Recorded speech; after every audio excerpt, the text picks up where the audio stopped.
in terms of Sheikh Ahmed Bamba being Khadim al-Rasul, the servant of the Prophet Sallallahu Alaihi Wasallam, it's an interesting title, considering the fact that he's somebody who spent, well, if we look at the mission of the Prophet Sallallahu Alaihi Wasallam, the Prophet Muhammad Sallallahu Alaihi Wasallam in the Muslim ontology and the Muslim kind of view is that he was sent by God to guide us back to God and to deliver the message that God has for us as humankind, which is Islam, which is the way in which the way in which Allah has created us to live, and the rules and regulations that He's created us to follow, and for us to know who the Prophet Muhammad ﷺ is and follow him in implementing those rules.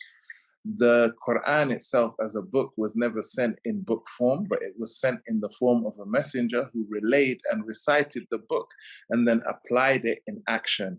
And that was in his time, sallallahu alaihi wasallam.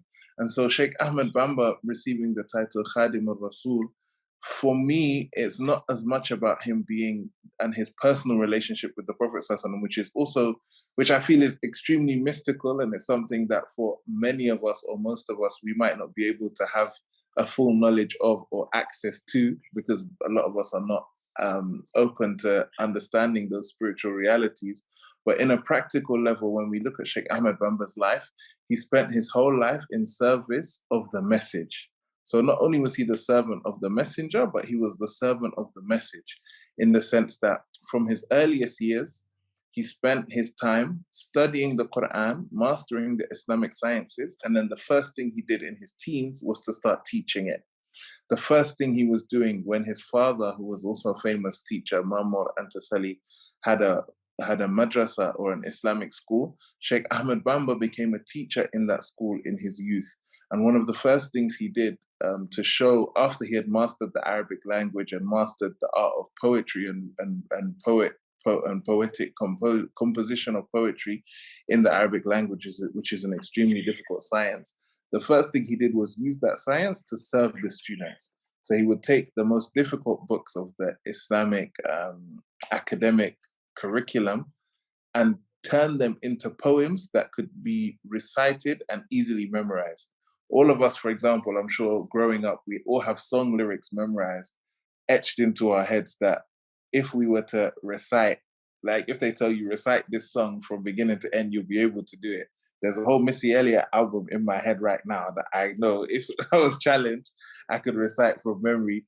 Sheikh Ahmed Bamba was doing the same thing, making it easy for the students. So he was serving the deen. He was serving the Prophet ﷺ by serving his message, preserving the Islamic sciences, and then recreating new ways for us to understand and absorb that knowledge and then be able to practice it.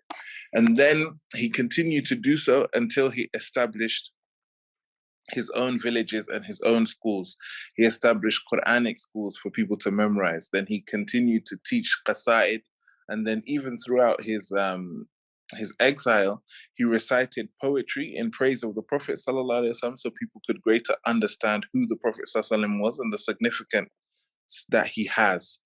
And then when he returns from his exile, he takes this khidmah, this service, even further by establishing a city, Tuba, which he prays will be a safe haven for Muslims, a place of knowledge, a place of sunnah. There's a poem that he wrote when he established the city before he was exiled, and it's called Matlab al-Fawzain, meaning literally seeking the success in both worlds. And it shows how he wanted to create this kind of mirror image of the paradise we're promised in the afterlife here on earth.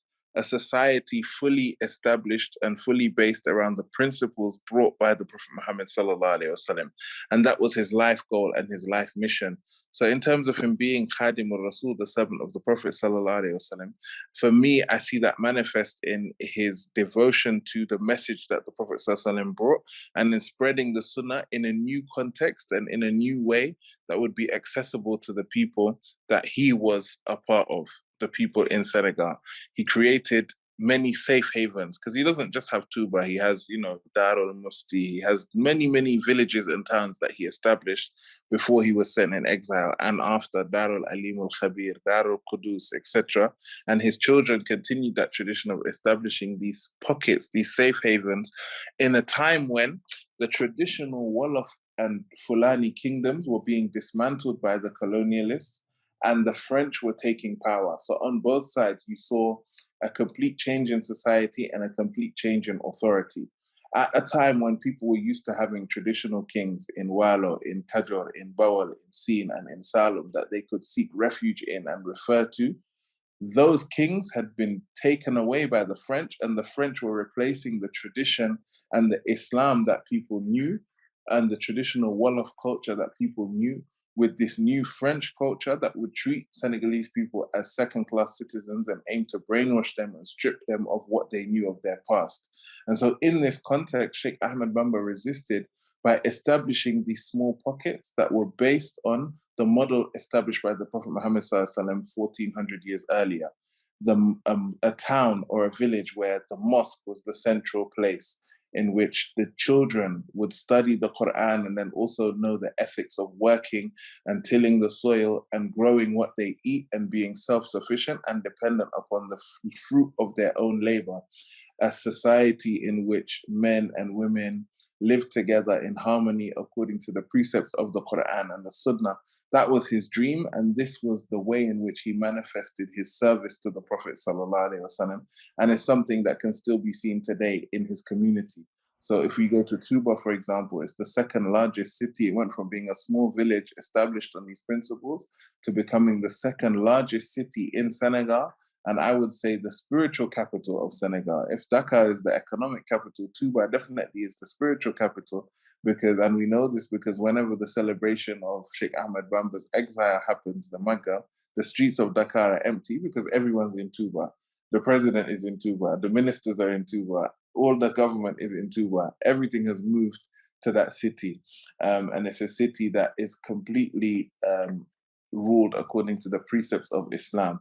If we look at even my background picture here, this is the largest mosque in West Africa, and it's the Masalikul Jinan Mosque, built by the followers of Sheikh Ahmed Bamba and named after one of his most important poems, which is a poem on the Islamic religious sciences and purification of the heart. And so his service can be seen, yes, in his personal relationship with the Prophet ﷺ, which was his mystical encounters and his visions and his poetry, in which he praised the Prophet ﷺ and the different kind of spiritual experiences he had.